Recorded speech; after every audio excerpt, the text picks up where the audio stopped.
दफा 144 कानून के खिलाफ पीटीआई दरख्वास्त के काबिल समात होने पर फैसला महफूज। दफा 144 का निफाज पुरअमन एहतजाज रोकने के लिए गैर आईनी कानून है। दरख्वास्त में यह मौकिफ अपनाया गया है। धरना केस में सुप्रीम कोर्ट ने तय कर दिया पुरअमन एहतजाज के लिए इजाजत लेना होगी। अदालत की जानिब से ये रिमार्क्स दिए गए और आपको आगाह करें कि दफा 144 का निफाज पुरअमन एहतजाज रोकने के लिए गैर आईनी कानून है। दरख्वास्त गुजार की जानिब से यह मौकिफ अपनाया गया। दरख्वास्त गुजार असद उमर दफा 144 से कैसे मुतासरा फरीक हैं, chief justice Islamabad high court की जानिब से इस्तफसार किया गया। धरना केस में सुप्रीम कोर्ट ने तय कर दिया पुरअमन एहतजाज के लिए इजाजत लेना होगी। अदालत की जानिब से रिमार्क्स दिए गए। अमन व अमान बरकरार रखना इंतजामिया का काम है और मुदाखलत अदालत नहीं करेगी। चीफ जस्टिस की जानिब से ये भी रिमार्क्स दिए गए। इसी पर बात करेंगे। नुमाइंदा दुनिया न्यूज आमिर सईद अब्बासी हमारे साथ मौजूद हैं। जी आमिर, बताइए कि इस हवाले से। देखिए, इस्लामाबाद हाई कोर्ट के चीफ जस्टिस अतर मिनल्ला ने समाअत की आज पाकिस्तान तहरीक इंसाफ की उस दरख्वास्त पर जिसमें पीटीआई का ये मौक़िफ़ है कि इस्लामाबाद में जो दफ़ा 144 का नफाज किया गया है उसको कानून को उन्होंने चैलेंज किया और ये कहा कि 7 रोज़ से ज़ायद 2 माह तक दफ़ा 144 का नफाज मुख्तलिफ औकात में किया जा रहा है। कानून इसकी इजाज़त नहीं देता और आइन जो है वो बुनियादी तौर के ऊपर हर शहरी को यह हक देता है कि वो पुरअमन एहतजाज करे। ताहम इस मौके पर chief justice Islamabad high court justice Athar Minallah ने यह कहा कि क्या जिन सूबों में हुकूमत है पीटीआई की, क्या वहां पर दफ़ा 144 का नफाज नहीं किया जाता? क्या पीटीआई की जब हुकूमत थी इस्लामाबाद में तो उस वक्त बारहा ये कानून का इस्तेमाल नहीं किया गया? हमेशा दफ़ा 144 का नफाज रहा और शहर में अमन व अमान बरकरार रखने के लिए इंतज़ामिया इस तरह के जो कानून है उसका इस्तेमाल करती है और अमन व अमान बरकरार रखती है। ये एग्जेक्टिव का इख्तियार है। लिहाजा अदालत ने यह कहा कि अगर कानून से आपको कुछ मसाइल हैं तो आप कानून साजी के लिए पार्लियामेंट से रिजू करें और अमन व अमान बरकरार रखना अदालत का काम नहीं है बल्कि इंतजामिया का काम है। लिहाजा अदालत मुदाखलत नहीं करेगी। ताहम इस मौके के ऊपर chief justice Islamabad high court ने अब इस दरख्वास्त के काबिल समाअत होने पर फैसला महफूज कर लिया है। ताहम रिमार्क्स में उनका यही कहना था कि अगर आप कानून को चैलेंज करते हैं तो कानून का इख्तियार पार्लियामेंट के पास है, जबकि अमन व अमान बरकरार रखना इंतजामिया का काम है। लिहाजा अदालत किसी भी तरीके से इन एग्जेक्टिव के मामलात में मुदाखलत नहीं करेगी। इससे पहले जो गुज़श्ता हुकूमत थी उसमें भी अदालत ने मुदाखलत नहीं की और अब भी अगर कोई पुरअमन एहतजाज करना चाहता है तो उसके लिए ज़रूरी है कि वो पहले इंतजामिया से इजाज़त ले और अगर इजाज़त लेके वो कोई भी एहतजाज या कोई भी अपनी रैली निकालना चाहता है, अगर उसमें इंतजामिया इजाज़त नहीं देती तो फिर अदालत से रिजू किया जा सकता है। अब तक ये लगता है कि जो दरख्वास्त गुजार हैं वो मुतासरा फरीक नहीं है, लिहाजा वो कोई रिलीफ उनको नहीं दिया जा सकता। ताहम अदालत ने अब इस दरख्वास्त के काबिल समाअत होने पर फैसला महफूज कर लिया है जो आज ही सुनाए जाने का दरख्वास्त के काबिल समाअत होने पर फैसला महफूज कर लिया गया है। आमिर सईद अब्बासी, बहुत शुक्रिया आपका। FIA इंक्वायरी के खिलाफ पीटीआई की दरख्वास्त पर नोटिस जारी। अदालत का दरख्वास्त को मुमकिना फंडिंग केसेस के साथ मुंसलिक करने का हुक्म। FIA कानून के मुताबिक कार्रवाई करे। इस्लामाबाद हाई कोर्ट की जानिब से यह हुक्म दिया गया है। अदालत का दरख्वास्त को पहले से जेर समाअत केसेस के साथ मुंसलिक करने का भी हुक्म। FIA इंक्वायरी के खिलाफ पीटीआई की दरख्वास्त पर नोटिस जारी कर दिया गया है। अदालत का दरख्वास्त को मुमकिना ममनुआ फंडिंग केसेस के साथ मुंसलिक करने का हुक्म। FIA कानून के मुताबिक कार्रवाई करे। इस्लामाबाद हाई कोर्ट की जानिब से अहकाम जारी किए गए। अदालत का दरख्वास्त को पहले से जेर समाअत केसेस के साथ मुंसलिक करने का भी हुक्म और इस हवाले से नोटिस भी जारी किया गया है और अदालत का दरख्वास्त को ममनुआ फंडिंग केसेस के साथ मुंसलिक करने का हुक्म सामने आया है।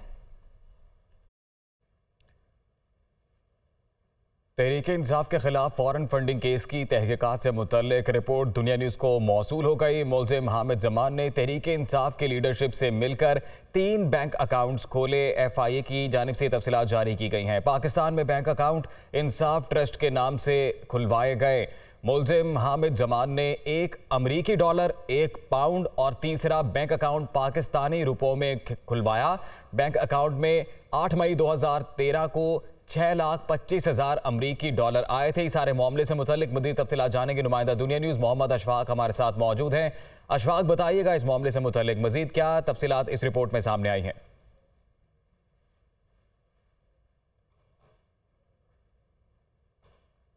बिल्कुल, ये तहरीक इंसाफ के खिलाफ फॉरेन फंडिंग का ये मामला है और इस हवाले से तहरीक इंसाफ के बानी रुकन हामिद जमान को जिला कचहरी में पेश किया गया था और 2 रोज़ा जिस्मानी रिमांड हासिल किया गया था, जिसके बाद हामिद जमान को आज अदालत में पेश किया जाएगा और इस दौरान हामिद जमान से की जाने वाली तफ्तीश से मुतल्लिक रिपोर्ट दुनिया न्यूज़ ने हासिल कर ली है, जिसमें यह कहा गया है कि तहरीक इंसाफ के रहनुमा हामिद जमान ने 3 बैंक अकाउंट्स खुलवाए, अमरीकी, बरतानवी और पाकिस्तानी करेंसी के 3 बैंक अकाउंट खुलवाए गए और इस दौरान 6,25,000 अमरीकी डॉलर जो इन अकाउंट में ट्रांसफर किए गए और उसके बाद 3.5 करोड़ रुपए की रकम एक बार और 2.5 करोड़ रुपए की रकम एक बार पाकिस्तान में निजी कंपनी के बैंक अकाउंट में ट्रांसफर किए गए और फिर इस रकम को मुखालफिन के खिलाफ इंतखाबी मुहिम में, सियासी मुहिम में खर्च किया गया। ये FIA की रिपोर्ट का कहना है और उस हवाले से ये रिपोर्ट आज जिला कचहरी के जुडिशल मजिस्ट्रेट के रूबरू पेश की गई है और आज दोबारा FIA की जानिब से मुलजिम हामिद जमान के जिस्मानी रिमांड की दरख्वास्त की जाएगी और ये कहा जाएगा कि जिस्मानी रिमांड से मुतल्लिक इनकी तोसी की जाए। तो कुछ ही देर बाद मुलजिम को दोबारा लाहौर के जुडिशल मजिस्ट्रेट के रूबरू पेश किया जाएगा और FIA ने इस दौरान जो तफ्तीश की थी हामिद जमान से। मोहम्मद अशफाक तफसीलात से आगाह कर रहे थे। वज़ीर-ए-आज़म शहबाज शरीफ एक रोज़ा दौरे पर आज थर जाएंगे। वज़ीर-ए-आज़म थर कोल माइंस के फ़ेज़ 2 की इफ्तिताही तकरीब में बतौर मेहमान खुसूसी शिरकत करेंगे। वज़ीर-ए-आज़म शहबाज शरीफ को दौरे के दौरान थरकोल प्रोजेक्ट पर तफसीली ब्रीफिंग दी जाएगी। वज़ीर-ए-आज़म थरकोल प्रोजेक्ट के मुख्तलिफ हिस्सों का दौरा करेंगे और प्रोजेक्ट पर काम करने वालों से मुलाकात भी करेंगे। वज़ीर ख़जाना इसहाक डार ने कहा है कि एक हफ्ते में $50,000 तक LCs की अदायगियां कर दी जाएंगी। कर्जों की रीशेड्यूलिंग के लिए पेरिस क्लब नहीं जा रहे। IMF के साथ मुआहदे पर मुकम्मल अमल दरामद होगा। वो इस्लामाबाद में न्यूज़ कॉन्फ्रेंस कर रहे थे। $50,000 तक जितनी जो पेंडिंग पेमेंट्स आने वाले हफ्ते के अंदर वो पेमेंट्स रिलीज हो जाएंगी। टोटल जो केसेस हैं वो करीबन 7,952 है। 4,400 उसमें कम हो जाएंगे टेक्सटाइल में। मूडीज का तो हमने जवाब दे दिया है, लेकिन रेटिंग एजेंसीज हैं उनके ऐसे नतीजे पहुंचने की एक वजह थी कि जी हम पेरिस क्लब जा रहे हैं, तो हमने फैसला किया कि हम पेरिस क्लब नहीं जाएंगे। हम इंशाल्लाह अपने मामलात को मैनेज करेंगे। हमारा दिसंबर में एक बॉन्ड मैच्योर हो रहा है, तो स्पेकुलेशन ये हो रही थी और उसकी वजह से अभी हमारा जो बॉन्ड है वो 50% डिस्काउंट रेट पे बिक रहा है। वो बॉन्ड भी वक्त पे करेंगे। बहस हो रही है कि जी IMF का मुआहदा हम रीनेगोशिएट करेंगे, हम उसको शायद कुछ चीज़ें उनको ना करें। ऐसी कोई बात नहीं है। सबका जो भी कमिटमेंट्स हैं वो मेरी पूरी जिम्मेदारी के साथ कोशिश होगी कि हम उसको मुकम्मल करें। चेयरमैन PTI इमरान खान का कहना है कि पाकिस्तान को फलाही रियासत बनाने के लिए रूल ऑफ लॉ जरूरी है। हमारे मुल्क में जो तमाशा हो रहा है वो सबके सामने है। ताकतवर अपनी मर्जी का प्रोसिक्यूटर लगा लेता है, मर्जी का नैब का हेड लगा लेता है और बच जाता है। गरीब चोर जेलें काट रहे हैं। अदलो इंसाफ के बगैर खुशहाली नहीं आती। वो इस्लामाबाद में सीरतुन नबी सल्लल्लाहु अलैहि वसल्लम कॉन्फ्रेंस से खिताब कर रहे थे। मेरे नबी सल्लल्लाहु अलैहि वसल्लम ने मदीना की रियासत में जो प्रिंसिपल सेट किए थे, नंबर 1 था इंसाफ। वो हम आपके सामने तमाशा हो रहा है मुल्क में। जो ताकतवर है वो अपना ही प्रोसिक्यूटर भी रख रहा है, नैब का हेड भी अपना, FIA भी, और बचते भी जा रहे हैं। और जेलों के अंदर फंसे हुए बेचारे गरीब लोग। आप जेलों वाले जो गरीब लोग हैं उन्हें भी कहें जी अपना प्रोसिक्यूटर ला लें, वो सारे बच जाएंगे। और फिर ये बार बार मैं अपनी कौम को वो हदीस सुनाता हूँ कि मेरे नबी ने कहा, नबी सल्लल्लाहु अलैहि वसल्लम ने कहा कि तुम्हारे से पहले बड़ी कौमें तबाह हुई जिधर छोटे चोरों को जेलों में डालते थे और बड़े डाकुओं को आप पकड़ते नहीं थे। ये तबाही का उन्होंने बताया। और आज आप दुनिया में देख लें, जो मुल्क बड़े डाकुओं को नहीं पकड़ सकता वो गरीब है सारे। अदल और इंसाफ का मतलब होता है rule of law. Rule of law का मतलब होता है सब लोगों के लिए एक कानून, कानून के सामने सब एक बराबर, कोई कानून से ऊपर नहीं है। ये बड़ा जरूरी है आपको समझना, क्योंकि बदकिस्मती से पाकिस्तान में हमने रूल ऑफ लॉ देखा ही नहीं है। और अब आपको बताएं कि 16 अक्टूबर को ज़िमनी इंतखाबात के हवाले से इलेक्शन कमीशन का अहम इजलास आज होगा। ज़राए के मुताबिक इलेक्शन कमीशन ज़िमनी इंतखाबात मुलतवी करने की दरखास्तों पर गौर करेगा। इलेक्शन कमीशन इससे कबल सिंध बल्दियाती इंतखाबात मुलतवी करने की सिंध हुकूमत की दरखास्त मुस्तरद कर चुका है। तो इसी से मुतल्लिक मज़ीद तफसीलात जानेंगे। नुमाइंदा दुनिया न्यूज़ मोहसिन इजाज़ हमारे साथ मौजूद हैं। मोहसिन, बताइएगा आज की होने वाली समात से मुतल्लिक कब तक समात का बाकायदा आगाज़ होगा? कमीशन ऑफ पाकिस्तान को वजारत दाखिला की जानिब से एक मरासला तहरीर किया गया था, जिसमें मुल्क भर में शेड्यूल जो ज़िमनी इलेक्शन हैं, जिनमें कौमी असम्बली के 9 जबकि सूबाई असम्बली के 3 हल्के हैं, 16 अक्टूबर को ये इलेक्शन होने हैं, इन्हें मुलतवी करने की दरख्वास्त की गई है वजारत दाखिला की जानिब से। और वजह वजारत दाखिला ये बताती है अपनी दरख्वास्त में कि जो सैलाब के बाद की सूरत हाल है, उसके बाद जो मुख्तलिफ इदारे हैं वो रेस्क्यू ऑपरेशन में मसरूफ़ हैं, जिसकी वजह से जो मुकम्मल नफरी फराहम नहीं की जा सकती। और ऐसी सूरत हाल में अगर इलेक्शन करवाया जाता है तो फिर इंतखाबात की जो साख है उस पर सवालात उठेंगे। इसके साथ साथ MQM की जानिब से भी दरख्वास्त की गई है इन इंतखाबात को मुलतवी करवाने के लिए। अब इन्हीं दरख्वास्तों पर फैसले के लिए इलेक्शन कमीशन ऑफ पाकिस्तान आज एक अहम इजलास करेगा और इस इजलास में इलेक्शन कमीशन के जो मेंबर्स हैं और आला अफसरान वो शिरकत करेंगे। जो दरख्वास्तें आई हैं इंतखाबात मुलतवी करवाने के लिए, उन पर इलेक्शन कमीशन ऑफ पाकिस्तान गौर करेगा। और अब ये जो बाई इलेक्शंस है जिनकी डेट 16 अक्टूबर है, इनमें ज़्यादा वक्त भी बाकी नहीं है, आज 10 अक्टूबर है। तो इलेक्शन कमीशन ऑफ पाकिस्तान आज इस मामले पर फैसला करेगा। ज़राए के मुताबिक इलेक्शन कमीशन ऑफ पाकिस्तान इन 16 अक्टूबर को इलेक्शंस ही करवाएगा, क्योंकि इलेक्शन कमीशन ऑफ पाकिस्तान ये समझता है कि आइन के मुताबिक इंतखाबात करवाना उसकी ज़िम्मेदारी है और इंतखाबात के लिए जो भी इंतज़ामिया की तरफ से ताउन होता है वो फराहम करना इंतज़ामिया का काम है। लिहाजा इलेक्शन आपका मोहसिन इजाज़ तफसीलात से मुतल्लिक आप आगाह कर रहे थे। खबरों का सिलसिला आगे बढ़ाते हुए कुछ बात करेंगे मुआशी अशारियों की। इंटरबैंक में डॉलर की कीमत में 42 पैसे कमी रिकॉर्ड की गई है। इंटरबैंक में डॉलर 219 रुपये 50 पैसे पर फरोख्त हो रहा है। इंटरबैंक में डॉलर की कीमत से मुतल्लिक आपको बताएं तो कीमत में 42 पैसे कमी रिकॉर्ड की गई है और इंटरबैंक में डॉलर 219 रुपये 50 पैसे पर फरोख्त हो रहा है। डॉलर के मुकाबले रुपए की कदर मुस्तहकम हो रही है। इंटरबैंक में डॉलर की कीमत में 42 पैसे कमी रिकॉर्ड की गई, जिसके बाद इंटरबैंक में डॉलर 219 रुपये 50 पैसे पर फरोख्त हो रहा है। इंटरबैंक में डॉलर की कीमत में 42 पैसे की कमी वाक़ई हुई है, जिसके बाद इंटरबैंक में डॉलर 219 रुपये 50 पैसे पर फरोख्त हो रहा है। डॉलर के मुकाबले में रुपए की कदर मुस्तहकम होती नज़र आ रही है। पाकिस्तानी रुपया अच्छा परफॉर्म कर रहा है डॉलर के मुकाबले में और इंटरबैंक में डॉलर की कीमत में 42 पैसे की कमी रिकॉर्ड की गई है। इंटरबैंक में डॉलर 219 रुपये 50 पैसे पर फरोख्त हो रहा है। इंटरबैंक में डॉलर की कीमत में 42 पैसे कमी रिकॉर्ड की गई है, जिसके बाद इंटरबैंक में डॉलर 219 रुपये 50 पैसे पर फरोख्त हो रहा है। डॉलर के मुकाबले में रुपए की कदर मुस्तहकम हो रही है। इंटरबैंक में डॉलर की कीमत 42 पैसे कम हो चुकी है, जिसके बाद इंटरबैंक में डॉलर 219 रुपये 50 पैसे पर फरोख्त हो रहा है। और दूसरी जानिब स्टेट बैंक मॉनेटरी पॉलिसी का ऐलान आज किया जाएगा। इस वक्त शरह सूद 15% पर है। शरह सूद में तब्दीली का इम्कान नहीं है, मुआशी माहिरीन ये बताते हैं, जबकि आइंदा 2 माह के लिए मॉनेटरी पॉलिसी का ऐलान आज किया जाने वाला है। इसी से मुतल्लिक मज़ीद तफसीलात जानेंगे। तारिक गौरी हमारे साथ मौजूद हैं। तारिक, बताइएगा। जी बिल्कुल, मरकजी बैंक आइंदा 2 माह के लिए मॉनेटरी पॉलिसी का ऐलान कर रहा है और इस वक्त बुनियादी शरह सूद जो है 15% पर बरकरार है।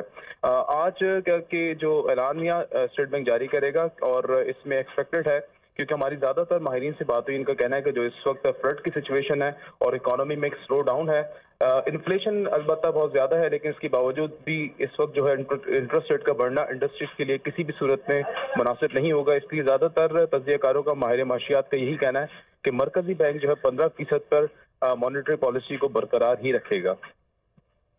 बहुत शुक्रिया आपका तारिक गौरी।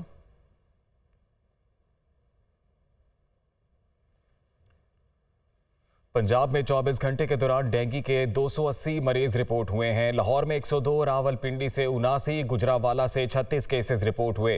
पेशावर 24 घंटे में डेंगू के मजीद 254 केसेस सामने आए हैं। महकमा सेहत की जानिब से ये तफसीलात जारी की गई हैं, जबकि खैबर पख्तूनख्वा में डेंगू केसेस की तादाद 11,600 13 हो गई है। महकमा सेहत की जानिब से ये दादोशुमार जारी किए गए। पंजाब में 24 घंटे के दौरान डेंगू के 280 मरीज सामने आए हैं। लाहौर से 102, रावलपिंडी से 79, गुजरांवाला से 36 केसेस रिपोर्ट हुए हैं। पेशावर में 24 घंटे में डेंगू के मजीद 254 केसेस रिपोर्ट हुए हैं। खैबर पख्तूनख्वा में डेंगू केसेस की तादाद 11,613 हो गई है। महकमा मौसमियात की जानिब से तफसीलात जारी की गई हैं। मौसम की दुनिया में आज बात करेंगे कि मुल्क भर में आज मौसम की सूरत हाल क्या रहेगी और बिलखसूस महकमा मौसमियात की जानिब से क्या पेशन गोइयाँ की गई हैं। ये तमाम तफसीलात अपने नाजरीन तक पहुँचाएंगे। तो सबसे पहले बात करेंगे शहर इक़्तिदार इस्लामाबाद की। इस्लामाबाद की सूरत हाल है कि इस्लामाबाद में आज ज़्यादा से ज़्यादा दर्जा हरारत 33 डिग्री सेंटीग्रेड रहने का इम्कान है। इस्लामाबाद के बाद बात करते हैं सूबाई दारुल हुकूमत लाहौर की। लाहौर में ज़्यादा से ज़्यादा दर्जा हरारत 32 डिग्री सेंटीग्रेड रहने का इम्कान जाहिर किया जा रहा है। लाहौर के बाद रुख करते हैं शहर कायद कराची का। कराची में सूरत हाल क्या रहने वाली है? तो कराची में ज़्यादा से ज़्यादा दर्जा हरारत 40 डिग्री सेंटीग्रेड रहने का इम्कान जाहिर किया जा रहा है, जो कि खासा गर्म है। और कराची के बाद बात करेंगे सूबाई दारुल हुकूमत पेशावर की। तो पेशावर में सूरत हाल ये है कि पेशावर में ज़्यादा से ज़्यादा दर्जा हरारत 34 डिग्री सेंटीग्रेड रहने का इम्कान जाहिर किया जा रहा है। पेशावर के बाद कोयटा का रुख कर लेते हैं। कोयटा में दर्जा हरारत बेहतर है, 26 डिग्री सेंटीग्रेड कोयटा में आज दर्जा हरारत ज़्यादा से ज़्यादा रहने की पेशन गोई की गई है। और अब बात करेंगे मज़ीद तफसीलात जो महकमा मौसमियात ने जारी की हैं। तो सबसे पहले इस्लामाबाद में अगर बात की जाए तो ज़्यादा से ज़्यादा दर्जा हरारत 33 डिग्री सेंटीग्रेड रहने का इम्कान है। कम से कम दर्जा हरारत 19 डिग्री सेंटीग्रेड रहने का इम्कान जाहिर किया जा रहा है। और फ़ज़ाई आलूदगी का जिक्र करें तो एयर क्वालिटी इंडेक्स इस्लामाबाद में 154 बताया जा रहा है, जबकि हवा में नमी का तनासुब 62% बताया जा रहा है। और हवा की रफ्तार इस्लामाबाद में 8 किलोमीटर फी घंटा बताई जा रही है। शहर इक़्तिदार के बाद रुख करेंगे सूबाई दारुल हुकूमत लाहौर का। लाहौर में दर्जा हरारत ज़्यादा से ज़्यादा 32 डिग्री सेंटीग्रेड रहने का इम्कान जाहिर किया जा रहा है और कम से कम 22 डिग्री सेंटीग्रेड रहने का इम्कान जाहिर किया जा रहा है। और फ़ज़ाई आलूदगी एयर क्वालिटी इंडेक्स 116, जबकि हवा में नमी का तनासुब 74% बताया जा रहा है। और 10 किलोमीटर फी घंटा की रफ्तार से शहर लाहौर में हवाएं चलेंगी। महकमा मौसमियात का ये भी बताना है कि शहर लाहौर में बारिश का इम्कान 9% जाहिर किया जा रहा है। लाहौर के बाद जिक्र करते हैं शहर कायद कराची का। कराची में खासा गर्म मौसम रहने वाला है। ज़्यादा से ज़्यादा दर्जा हरारत 40 डिग्री सेंटीग्रेड रहने का इम्कान जाहिर किया जा रहा है। कम से कम 23 डिग्री सेंटीग्रेड रहने का इम्कान जाहिर किया जा रहा है, जबकि एयर क्वालिटी इंडेक्स भी very unhealthy. Air quality index 189 है और हवा में नमी का तनासुब 61%, जबकि 5 किलोमीटर फी घंटा की रफ्तार से शहर कायद में हवाएं चलेंगी। तो शहर कायद के बाद बात करेंगे हम पेशावर की। पेशावर का दर्जा हरारत ज़्यादा से ज़्यादा 34 डिग्री सेंटीग्रेड और कम से कम 20 डिग्री सेंटीग्रेड रहने का इम्कान जाहिर किया जा रहा है, जबकि फ़ज़ाई आलूदगी इंतहाई ज़्यादा है। एयर क्वालिटी इंडेक्स 258 बताया जा रहा है। हवा में नमी का तनासुब 63% है, जबकि 2 किलोमीटर फी घंटा की रफ्तार से पेशावर में हवाएं चलेंगी और पेशावर में बारिश का कोई इम्कान जाहिर नहीं किया जा रहा। पेशावर के बाद रुख कर लेते हैं कोयटा का। कोयटा में दर्जा हरारत बेहतर है, ज़्यादा से ज़्यादा 26 डिग्री सेंटीग्रेड रहने का इम्कान है और कम से कम 8 डिग्री सेंटीग्रेड रहने का इम्कान है, यानी कि रात के वक्त सर्दी का इम्कान जाहिर किया जा रहा है। एयर क्वालिटी इंडेक्स भी बेहतर है कोयटा में 76, हवा में नमी का तनासुब है 19% और 19 किलोमीटर फी घंटा की रफ्तार से कोयटा में हवाएं चलेंगी। और महकमा मौसमियात का यह भी बताना है कि कोयटा में बारिश का कोई इम्कान जाहिर नहीं किया जा रहा। तो ये थी ओवरऑल मौसम की सूरत हाल। लाहौर को स्मोक से आफतज़दा करार दे दिया गया और रिपोर्ट्स लाहौर हाई कोर्ट में पेश कर दी गई। नोटिफिकेशन में स्मोक के तदारुक के लिए किए जाने वाले इकदाम का भी तज़किरा। सूबे भर में स्मोक की वजह बनने वाली तमाम सरगर्मियों पर पाबंदी आयद। स्मोक को कंट्रोल करने के लिए खुसूसी टीमें तश्कील दी जाएंगी और फसलों की बाकियात को जलाने पर मुकम्मल पाबंदी आयद होगी। इसी पर बात करेंगे नुमाइंदा दुनिया न्यूज़ मोहम्मद अशफाक हमारे साथ मौजूद हैं। जी मोहम्मद अशफाक, बताइएगा इस हवाले से।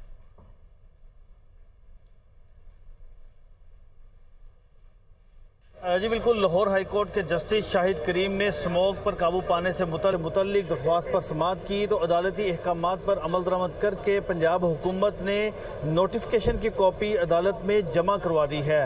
नोटिफिकेशन में ये कहा गया है कि स्मोक का बायस बनने वाली तमाम सरगर्मियों पर मुकम्मल तौर पर पाबंदी आयद कर दी गई है। धुआं छोड़ने वाली गाड़ियों के खिलाफ क्रैकडाउन किया जा रहा है और इसके साथ साथ ऐसी फैक्ट्रियाँ जो कि फिजा को आलूदा कर रही थी उनको भी सील किया जा रहा है। रिपोर्ट में यह कहा गया है कि स्मोक के हवाले से इसको आफत ज़दा करार दिया गया है और अदालती हुक्म पर इमरजेंसी का निफाज कर दिया गया है जिसका नोटिफिकेशन जारी किया गया है। इसके साथ साथ नोटिफिकेशन में यह भी कहा गया है कि तमाम जो स्कूल्स हैं उनको पाबंद किया जाएगा कि वो अपनी बसें खरीदें ताकि ज़्यादा से ज़्यादा जो गाड़ियाँ हैं वो स्कूलों के बाहर ना आ सकें और माहौल को आलूदगी से बचाया जा सके। ये नोटिफिकेशन लाहौर हाई कोर्ट में तो जमा करवा दिया गया, लेकिन लाहौर हाई कोर्ट के जस्टिस शाहिद करीम ने पंजाब हुकूमत के इन इकदामात को नाकाफी करार दिया है और ये कहा है कि पंजाब हुकूमत ने फसलों की बाकियात से मुतल्लिक इकदामात नहीं किए। अभी भी लाहौर के मोटरवे के इर्द गिर्द के जो इलाके हैं वहाँ पर फसलों की बाकियात को आग लगाई जा रही है। अदालत ने चीफ सेक्रेटरी पंजाब की कारकर्दगी पर भी अदम इत्मीनान का इजहार किया और कहा कि 4 साल हो गए हैं स्मोक का केस अदालत में ज़ेरे समाअत है, लेकिन अभी तक जो अमली इकदाम थे वो नजर नहीं आए। जिस सेक्रेटरी से सवाल किया जाता है कि अभी तक अमल दरामद क्यों नहीं हुआ तो वो ये कहते हैं कि हम पर सियासी दबाव है। अदालत ने मजीद कार्रवाई अदालत में जमा करवाई गई है। मोहम्मद अशफाक, बहुत शुक्रिया, आपने तफसीलात से आगाह किया।